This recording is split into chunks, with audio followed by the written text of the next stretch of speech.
आज मैं हॉस्पिटल जा रही हूँ अपनी आंटी को देखने, वो एडमिट है। सोचा कि आज का मिनी व्लॉग आपके साथ शेयर करूँ। आज सूरज अपनी आबोताब के साथ चमका हुआ है और शदीद गर्मी है, तो मैं हॉस्पिटल की तरफ जा रही हूँ। ऑनेस्टली मुझे बहुत इमोशनल फ़ील हो रहा है, लेकिन उम्मीद करती हूँ कि आंटी की तबीयत बेहतर हो। शदीद गर्मी है तो मैं और आप ही जा रही हैं। फरीज़ा काफ़ी ज़िद कर रही थी कि मैंने भी आपके साथ हॉस्पिटल चलना है। वैसे भी बच्चों को मैं हॉस्पिटल कम ही लेके जाती हूँ, लेकिन गर्मी में तो बिल्कुल भी नहीं। फाइनली हम हॉस्पिटल पहुँच गए। ये रहा हॉस्पिटल।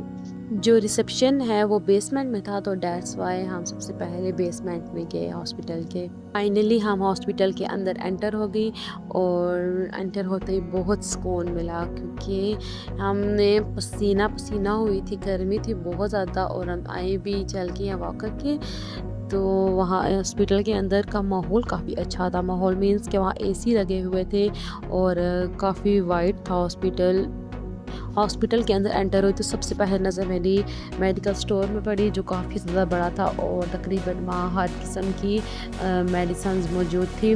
उसके बाद वहाँ रिसेप्शन था, तो रिसेप्शन में मुझे आंटी का रूम नहीं पता था कि किस वार्ड में है, तो हम रिसेप्शन पे गई और रिसेप्शन से पूछा कि वहाँ से पता किया कि आंटी का रूम किधर है। फिर रिसेप्शन जो एक दो नर्स भी घूम रही थी, तो उन्होंने फिर हमें बताया कि इधर ये इस लेफ़्ट साइड पे जाएँ एंड वहाँ पे रूम नंबर जो 5 और है वो आंटी का रूम है।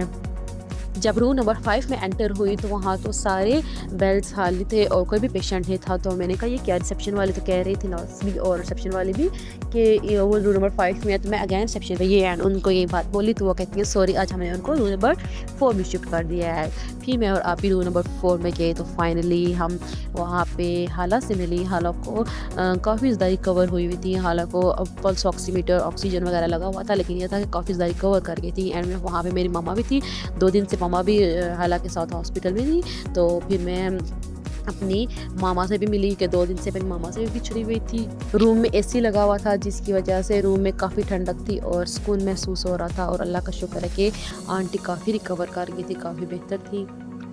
मामू बाहर होटल से हमारे लिए चाय लेके आए, फिर हमने वहाँ पे चाय पी। हॉस्पिटल में काफ़ी ज़्यादा रश था और आप ही चूँकि अम्मी और बाकी जो वहाँ पे हमारे में फैमिली रिलेटिव्स थे, उन सब के लिए आप ही 3-4 मेंबर्स थे, उनके लिए सब्ज़ी लेके गई हुई थी। तो फिर वहाँ पे बैठ के हमने लंच किया।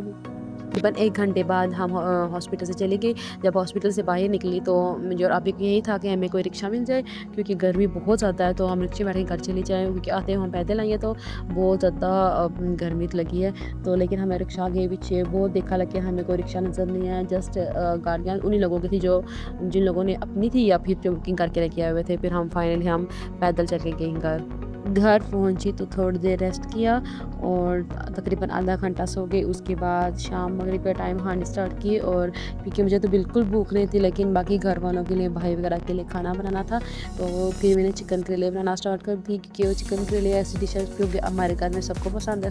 अम्मी तो हॉस्पिटल में, अम्मी तो घर नहीं है। मैं भी, मुझे बिल्कुल भी भूख नहीं थी और आप कह रही थी कि मुझे भूख नहीं है, लेकिन फिर भी भाइयों के लिए और हलीमा भी करती है, हलीमा को फीवर है, तो फिर खाना मैंने ही बनाया है, चिकन करेले। उम्मीद है कि आज आपको मेरा छोटी सी ज़िंदगी का व्लॉग पसंद आया होगा। Stay tuned.